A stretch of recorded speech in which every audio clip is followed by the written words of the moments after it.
What's going on, everybody? Welcome to Ludum There 43. This is my entry. This is what I've done in the last weekend. Ludum There. Two categories. First one is composition. You have 48 hours to complete a game by yourself. So that's all the art, all the code, all the animation, everything else that I'm forgetting right now. You have to do it by yourself within the 48-hour time frame. Second category is called Jam, and that's something you can do with your friends over 72 hours, and the rules are quite simple. Actually, I don't know the rules. I don't have friends.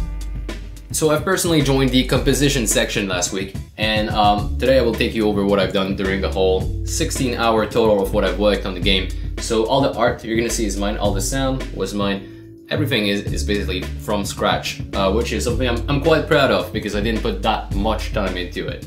Now, before I show you what I've done, I'd just like to point out that it's a kind of a dark theme. The theme this time was called Sacrifice Must Be Made, and I might have taken it to a different kind of level, so if you don't like that kind of humor, well, you're gonna be offended, in which case...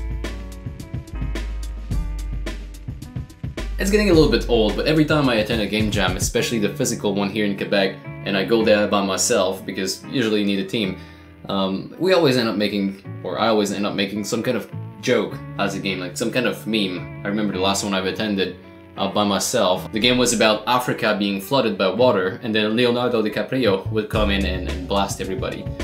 It also had a lot of sharks, Sharknado and that kind of stuff. Right, anyway, let's get on to this one. So here is a very quick recap of my 16-hour of stream I had on the channel here, of my weekend basically, and we'll go through it very quickly.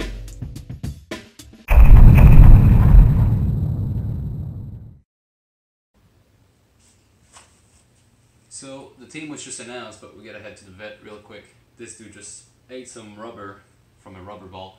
So team, what is it? It's Sacrifice Must Be Made. I guess we'll think about something in the way, and we'll start working on it tomorrow.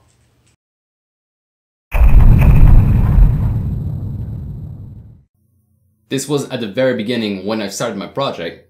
I went into making art right away, so simple pixel art. Went on to make characters. They look quite ugly, but you know, I've rolled with it the whole time. For some reason I wanted to draw some bananas, so here they are. A little bit later, the dog came for an offering, and we moved on to making some poison VL, so I'm kinda happy about the art style actually.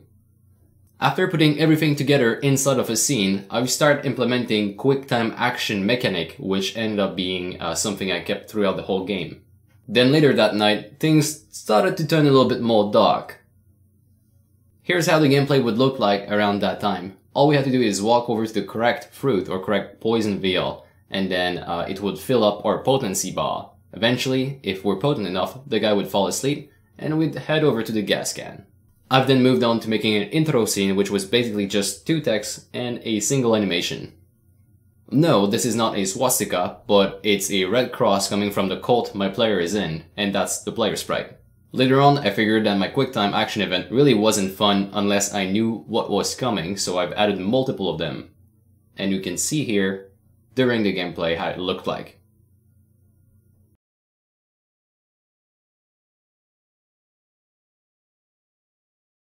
Finally, a little bit later that night, I looked very tired, and I was starting to implement my throwing mechanic so the fruits would go from the counter right inside of the bowl. On the next day, with a fresh mind, the throwing mechanic was complete with a nice parabola. I then moved on to make some animation for when the guy falls asleep. Implemented that right into the game right away. At one point, I've decided that my whole map was not really good looking and I wanted to redo everything with tile map. I've then proceeded pimping up the scene with different decoration element. Switched my sprites on a different shader. This one would take in lighting, so I could add some lights in there and would have a different feeling right there. Thought this was a nice upgrade to actually add some lights. Experimented a little bit with bloom.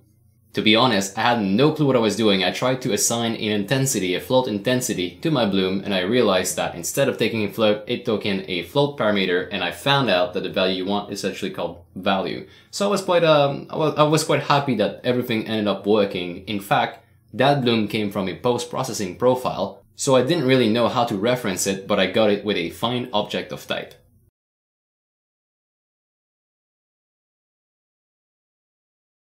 Later that day, I've started making the outro scene, so I learned how to draw.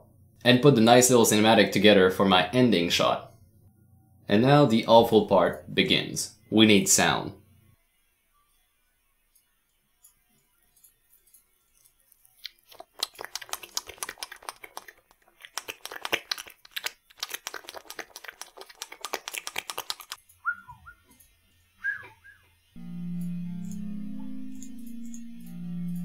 After this awkward moment, we went over and created some more sprite for our player, some animation for him, including a nice little booger.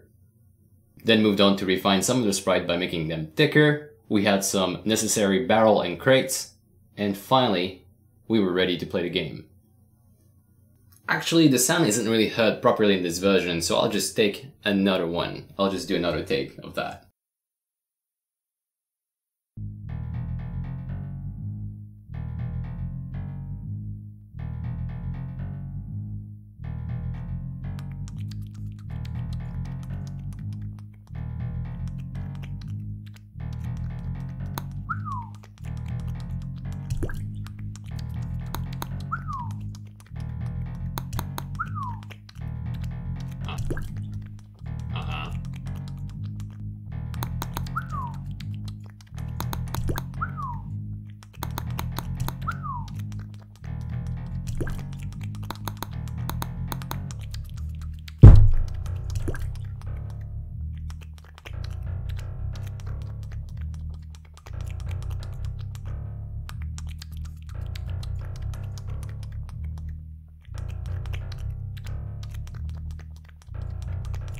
And that was a recap of my game at the Ludum Dev 43, guys. Thank you so much for watching. If you thought my game was dark, it's because it is.